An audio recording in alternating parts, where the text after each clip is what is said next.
would like to start with a couple of questions to you. First of all, how many of you are managers? Please raise your hand. And the next question is, of course, then, how many of you are leaders? Come on!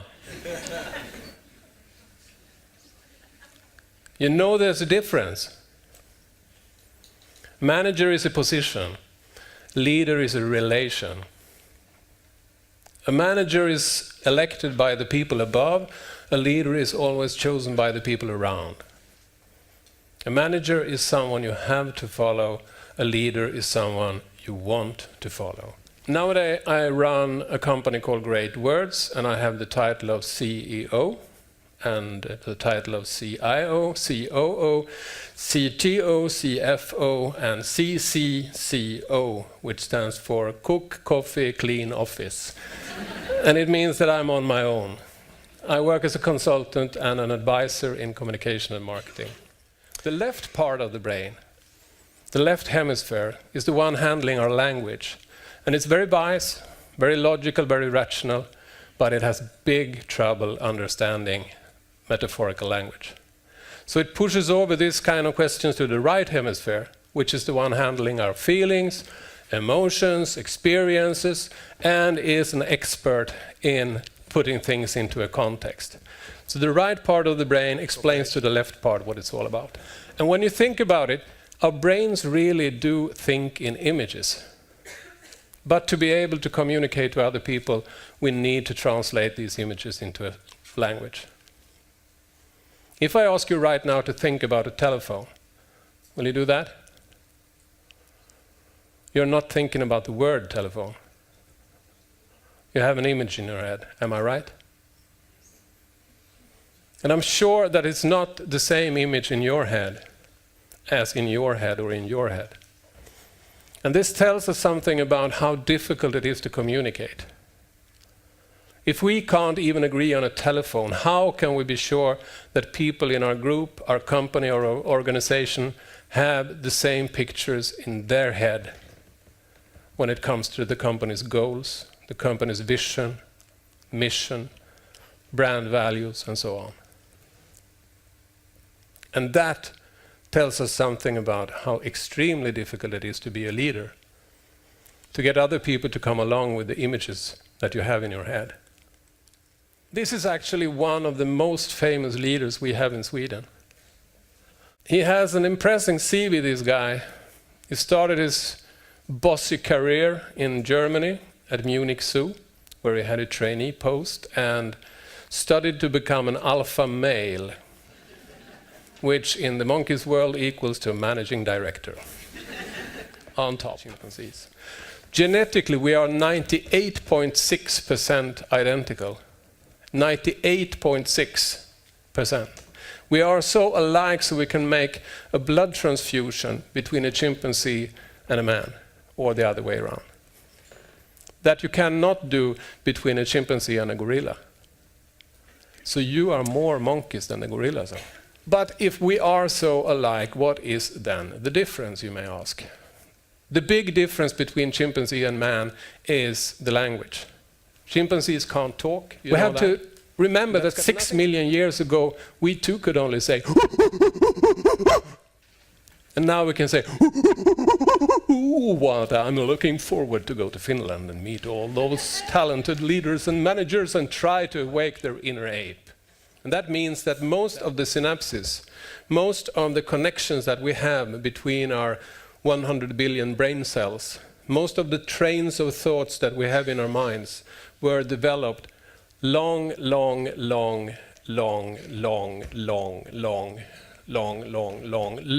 before we started to talk to each other. And this means that we send millions of messages every day without opening the mouth. And this leads us to the first lesson that we can learn from the chimpanzees, to develop, or maybe we should say win back, our ability to listen with our eyes. You can look for hanging necks. You can look for raised shoulders. You know that this is a behavior preserved from the time when we daily ran the risk of being attacked by wild animals. and we wanted to protect our throats.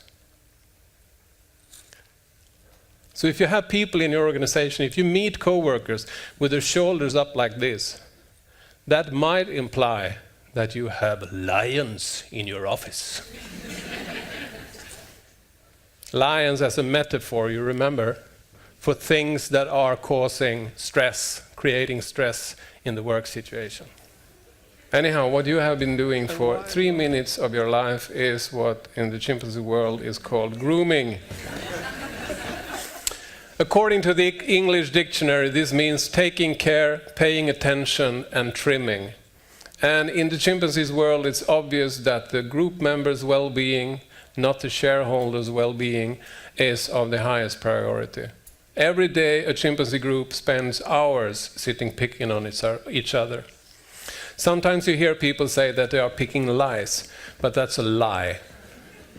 First of all, you seldom find a louse on a chimp. And secondly, this picking has a much more profound effect than just getting rid of some insects.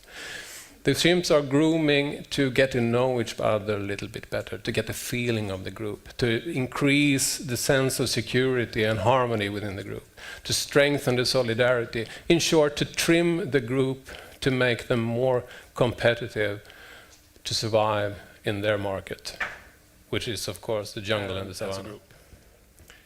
And the closest we come to grooming in a workplace nowadays is the common coffee break, or fika, as we say in Sweden. But nowadays we more and more often hear people say, I don't have time to fika. So we take the coffee mug with us to the desk, instead of sitting next to a colleague. And instead of looking a colleague in the eyes, getting to know him or her a little bit better, we keep on looking into Word documents and Excel files. Or to at least get some personal contact and confirmation during workday, we make a quick peek into Facebook. Companies where these short common breaks are part of the daily work routine, these companies are 10 to 15% more productive than companies who try to be as productive as possible. And maybe the explanation to this is that we live in such a complex world today, so we need this informal information interchange. But I believe that this proves our profound need for belonging. We are herd animals, just like the chimpanzees. And the sense of togetherness is a fundamental driving force among human beings. And it's the basis of what we call team spirit. Unfortunately, my time for today is running out. Otherwise, I would have told you about a new generation who has grown up with advanced computer games and global communities on the internet, how they will affect our working conditions and what you as a leader can do to get them going. And I would have talked about the different leader styles there are and the very special look you need to have to be regarded as a great leader. And finally, I would have talked about conflicts and how to prevent and solve conflicts within a group with the help of sex. Now I can see that your brains are working with images, and I would like to look into some of you from the monkeys. But knowing my background in the advertising industry, now you realize that this short lecture was nothing more than a marketing trick.